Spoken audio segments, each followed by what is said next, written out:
Hello, here's a new video on a small N-scale layout I'll be building here over the coming months. It's going to be a 2 by 3 foot mini layout, not quite micro size, but still very small, very portable, lightweight.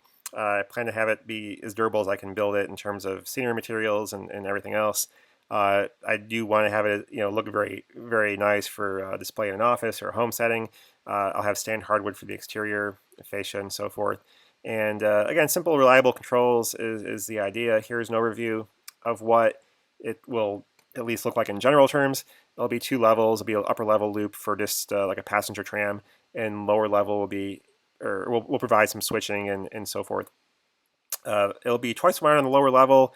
The inner loop will be about 1/2 inch to 3/4 of an inch elevated above the lower loop on the bottom level to provide some visual separation, not a lot, so the grades will be pretty minimal, but still at least a little bit of a visual separation with maybe a little retaining wall separating the two on the top side of the layout there.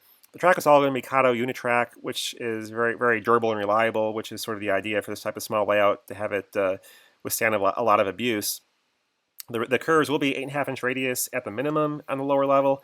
It'll be sort of a mix of 8.5 and 9 3/4 inch radius curves on the loops, and that's a little bit tight, but you can still run a lot of motive power pretty reliably. You can run a GP38 without any problem on that generally. The problem is pulling some longer cards. You can have problems with derailments, but an S4 or an NW2 can run on 6-inch curves pretty easily, even pulling some short cars. And so the curves here being 8.5 inches should not be a problem at all, as long as you're keeping rolling stock under 50 feet in length. Since most things have truck-mounted couplers on the rolling stock, you can do pretty sharp curves without any problems. Now, if you were doing body-mounted couplers on the rolling stock as well as the engine, then you may have a little bit more of a problem with the sharper curves. But as long as everything is truck-mounted on the rolling stock, everything should run pretty reliably. And I've again run things like this on sharper curves without any problem. So I don't really anticipate any problems with this layout. Again, the upper loop, just a simple tram line that'll be running through some buildings and urban scenery, and 6-inch curve, so pretty tight, but you can still run a lot of passenger tram and light rail type of motive power on curves like that without too much of a problem. I'll use lots of either terminal rail joiners or just soldered wires to the rail for a high degree of electrical reliability. Any terminal joiners will be soldered to the rail, and I'll solder all the small track sections together as well, but the other track joints will be left unsoldered to allow for expansion and contraction, since it may be transported through hot and cold environments, which may result in some kinking if everything was soldered on those sharper curves. In terms of power control, I'll probably just do DC control since it'll be basically a one-engine operation. You could obviously do DCC as well, but that's probably a little bit overkill since you're not going to be running multiple engines at one time on the lower level. Although it may make it a little bit easier to do the two-train operation with DCC. You could just use one throttle and control both, which might be possibly an option as well. I'll look into that. I'll have to decide what I want to do down the road when I get to that point. But again, simple wiring for the most part with this. I'm going to have lighted buildings, lighted street lights, signs, and so forth as well. And so those will all be LEDs. And the idea is to have everything look nice, at night as well.